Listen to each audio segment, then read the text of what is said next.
கர்த்தருக்குள் அன்பானவர்களே, அனுதினமும் கிறிஸ்துவுடன் தியான வேலைக்கு உங்களை அன்புடன் அழைக்கிறோம். இன்றைய தியானத்திற்கான வேத வாசிப்பு 1 ராஜாக்கள் 14ஆம் அதிகாரம் வசனங்கள் 1 முதல் 17 வரை, 15ஆம் அதிகாரம் வசனங்கள் 28 முதல் 30 வரை. தியானத்திற்கான தலைப்பு, யெரொபெயாமின் நாட்கள் முடிந்தன. ஜனத்தினின்று உன்னை நான் உயர்த்தி உன்னை இஸ்ரவேல் என்னும் என் ஜனத்தின் மேல் அதிபதியாக வைத்தேன். 1 ராஜாக்கள் 14:7. வீதியிலே நடுங்கிக் கொண்டிருந்த நாய்க்குட்டி ஒன்றை கண்டு இறங்கி வீட்டுக்கு எடுத்து வந்து குளிப்பாட்டி பாலூட்டி வளர்த்திருக்க, அது தன் எஜமானரை கோபம் கொண்டு கடித்து விட்டால் அவர் என்ன செய்வார்? தனது மனைவியை கடித்து குதறிய தன் அன்பான நாயை தானே துப்பாக்கியினால் சுட்டு கொன்ற ஒருவருடைய சம்பவமும் உண்டு. கர்த்தர் யெரொபெயாமுக்கு அகியா மூலமாக சொன்ன வார்த்தைகள் இன்று நம்மை சிந்திக்க வைக்கட்டும். ஜனத்தினின்று உன்னை நான் உயர்த்தி உன்னை இஸ்ரவேல் என்னும் என் ஜனத்தின் மேல் அதிபதியாக வைத்தேன்.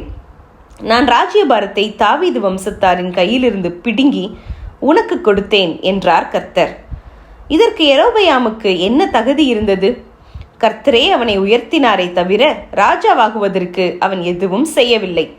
இப்போது யெரொபெயாமின் மகன் வியாதியில் விழுந்தான். பிள்ளைக்கு சம்பவிப்பதை விசாரிப்பதற்கு தனது மனைவியை ராஜாவின் மனைவியாக காட்டிக்கொள்ளாதபடி வேஷம் மாறி அகியாவிடம் போகும்படி பணிக்கிறான். உலகுக்கு வேஷம் போடலாம், கர்த்தருக்கு முன்பாக நமது வேஷங்கள் நிலை நிற்குமா? கர்த்தரோ அகியாவிடம் சங்கதியை சொன்னதுமன்றி அவள் தன்னை அந்நிய பெண்ணாக காண்பிப்பாள் என்றும் சொல்லிவிட்டார். அகியா கூறிய கர்த்தருடைய வார்த்தைகளையே இன்று வாசித்தோம். கர்த்தர் சொன்னபடியே மகனும் செத்தான்.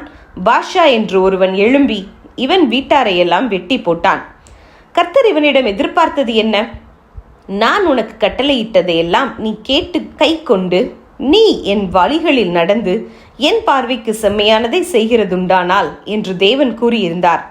1 ராஜாக்கள் 11:38. இந்த ஒன்றைத்தானே கர்த்தர் அன்றும் இன்றும் மனிதரிடம் கேட்கிறார். இன்று நாம் கர்த்தருடைய பிள்ளைகள், ராஜாக்களும் ஆசாரியர்களும் என்றெல்லாம் நம்மை குறித்து பெருமை பாராட்டுகிறோம். இந்த உன்னத ஆசி எங்கே இருந்து கிடைத்தது? நாம் சம்பாதித்தோமா? அல்லது நாம் இதற்கு தகுதியானவர்கள் தானா? பாவ சேற்றிலே கிடந்த நம்மை அவரே கண்டார். அவரே நம்மை நேசித்தார். இன்று தேவ பிள்ளை என்ற அங்கீகாரத்தை நாம் பெற்றுக்கொள்ள கல்வாரியிலே ஒரு ஒப்பற்ற கிரயம் செலுத்தினார். அந்த அன்பார்ந்த தேவனிடம் நாம் நமது நேசத்தை அவருக்கு வெளிப்படுத்த வேண்டாமா? அதற்கு ஒரே வழி அவரது வார்த்தைக்கு கீழ்ப்படிந்து சுத்த இருதயத்துடன் அவரை சேவிப்பது ஒன்றேதான். யெரொபெயாம் தவறிவிட்டான். நாம் என்ன செய்கிறோம்? ஜெபம் செய்வோம். சர்வ வல்லமையுள்ள கர்த்தாவே, எவ்வளவேனும் தகுதியில்லாத எங்கள் மேல் முதலாவது அன்பு வைத்து உம்முடைய திரு இரத்தத்தால் கழுவி சுத்திகரித்தீர். பரிசுத்தமான உமது அன்பிலே நிலைத்திருந்து கனிதர எங்களுக்கு உதவி செய்யும். ஆமேன்.